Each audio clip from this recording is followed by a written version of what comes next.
विघ्न हरण मंगल करण श्री गणपति महाराज।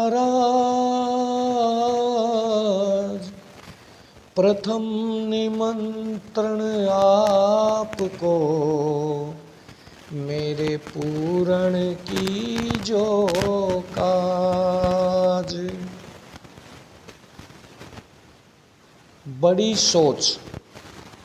साथियों, इस वीडियो को शांतिपूर्वक देखने और सुनने वाले सभी छोटों को ढेर सारा प्यार और बड़ों को सादर नमस्कार।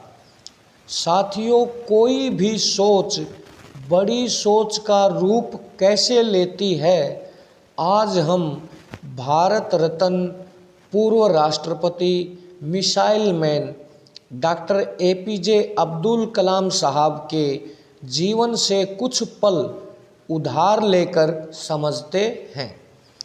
डॉक्टर अबुल पकीर जैनुलाब्दीन अब्दुल कलाम साहब 1931 में रामेश्वरम तमिलनाडु में नौका मालिकों के एक अल्प शिक्षित और मध्यम वर्गीय परिवार में जन्म लेते हैं।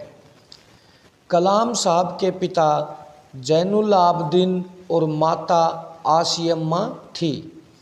साथियों, कलाम साहब की सोच को बड़ी सोच में बदलने के लिए इन घटनाओं, इन पलों का, इन इंसानों का बहुत बड़ा योगदान रहा है।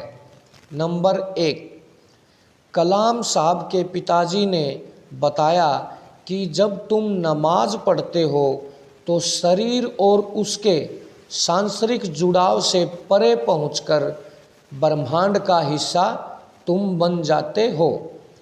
कलाम साहब शाम को अक्सर गीता भी पढ़ते थे। इसलिए हम सबको अपने अपने धर्म अनुसार हर रोज़ अपने अपने महान ग्रंथों को पढ़कर उनमें बताए गए सिद्धांतों पे चलने की भरपूर कोशिश करनी चाहिए, ताकि हमारी सोच बड़ा कुछ सोचने लग जाए। नंबर 2, कलाम साहब जब उनके पिताजी को लकड़ी को नाव का आकार देते हुए देखते थे तो वो पल उनके लिए बड़े दिलचस्प होते थे। इसलिए हमें इस तरह के हर पल को दिलचस्पी से देखना चाहिए, जिससे हमारी सोच में बड़ापन आने के लिए मजबूर हो जाए। नंबर 3, कलाम साहब के बहनोई जलालुद्दीन, जो उनके अच्छे दोस्त भी थे, वो कलाम साहब को आज़ाद कहते थे। साथियों, हमें भी इस दुनिया में कोई ना कोई आज़ाद कहने वाला ज़रूर मिलेगा। बस मिलने के बाद उनकी सोच का अनुसरण करते रहना है। ऐसा करने से धीरे धीरे हमारी सोच और भी बड़ी होने लग जाएगी। नंबर 4, कलाम साहब के जीवन का दूसरा पहलू अध्ययन से बढ़ता लगाव था। ये आदत कलाम साहब के लिए ऐसी बनी कि फिर ताउम्र बनी ही रही। साथियों, हमें भी अध्ययन की आदत डाल लेनी चाहिए, ताकि हम इसके माध्यम से बड़ा सोचने पर मजबूर हो सकें। नंबर 5, कलाम साहब उनके चचेरे भाई शमसुद्दीन के साथ मिलकर अखबार बांटने का काम भी करते थे। साथियों, हमें हर काम में पूरी लगन से अपना तन मन लगाना चाहिए। बड़ी सोच वाले इंसानों के लिए कोई काम कभी भी छोटा नहीं होता। नंबर 6, साथियों, कलाम साहब के जीवन से ही एक सर्वविदित तथ्य है कि व्यक्ति को गढ़ने में संस्कार और माहौल दोनों की महत्वपूर्ण भूमिका होती है। इसलिए हमें अपने संस्कार आखिरी दम तक नहीं भूलने चाहिए और माहौल को सोचने समझने की परख अपने अंदर पैदा करनी चाहिए।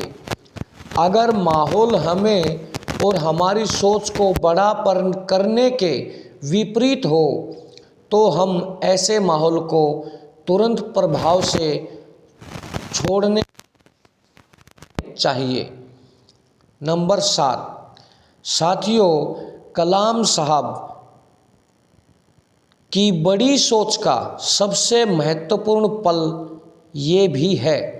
साथियों, कलाम साहब जब 5वीं कक्षा में पढ़ते थे तो उनके अध्यापक उन्हें पक्षियों के उड़ने की जानकारी दे रहे थे, लेकिन जब छात्रों को समझ नहीं आया तो अध्यापक सभी छात्रों को समुद्र तट पर ले गए, जहां उड़ते हुए पक्षियों को दिखाकर अध्यापक ने सभी छात्रों को अच्छे से समझाया।